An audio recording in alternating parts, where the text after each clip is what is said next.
आता मनाचा थरकाप उडवणारी दृश्य आहेत।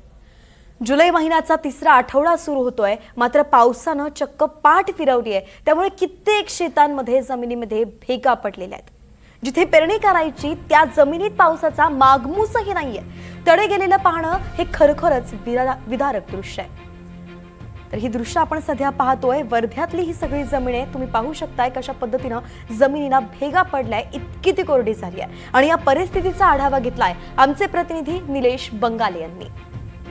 वर्धा जिल्ह्यात मनाचा थरकाप उडवून देणारे सध्याचे चित्र जे आहे ते पाहायला मिळत आहे। जुलै महिन्याचा तिसरा आठवडा सुरू आहे आणि पावसाने पाठ फिरवल्यामुळे जमिनीमध्ये भेगा पडलेल्या आहेत। पाऊस आता या शेताची कशी दयनीय अवस्था झाली आहे मी तुम्हाला दाखवतोय। बघा, या ठिकाणी अशाच प्रकारे जमिनीला भेगा पडल्याने जी आहे पेरणी जे करायची आहे त्या ठिकाणी जमीन पावसाचा मागणूस नसल्याने तळे गेलेले आहे। आणि हे पाहणे खरंच विदारक दृश्य आहे। खरं म्हणजे एकतर शेतकऱ्यांनी पेरणी केलेली आहे, पेरणी केल्यानंतर बोगस बियाणे जे आहे ते बोगस बियाण्यामुळे शेतकऱ्यांची कंबर इकडे तुटलेली आहे। आणि अशामध्ये पावसाने पाठ फिरल्यावर आता जमिनीला जे आहे ते अशा प्रकारचे तळे गेले असल्या कारणामुळे शेतकऱ्यांचा जीव जो आहे तो अगदी मेटाकुटीला येऊन गेलेला आहे। खरं म्हणजे सोयाबीनची पेरणी आता या शेतामध्ये झालेली आहे आणि या सोयाबीनच्या शेतीच्या पेरणीमध्ये पाऊस गेला म्हणजे जुलै महिन्याचा तिसरा आठवडा होऊनही पावसाने आपण अद्याप हजेरी लावली नसल्यामुळे शेतीची अशी दयनीय अवस्था झालेली आहे। आणि हे जर स्थिती अजून जास्त वेळ टिकून राहिली तर मात्र हे पीक जे आहे हे माना टाकायला सुरुवात होईल। हे पीक जे आहे हे नष्ट सुरुवात होणार आहे। त्यामुळे एकंदरीत आपण जर बघितलं तर पावसाने जर तातडीने आता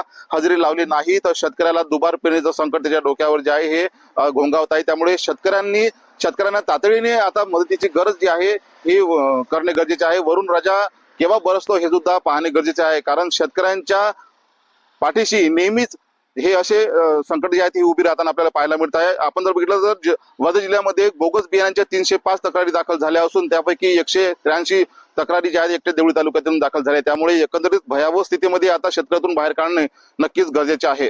कॅमेरामॅन भूषणसह निलेश बंगाले, NDTV मराठी, वर्धा।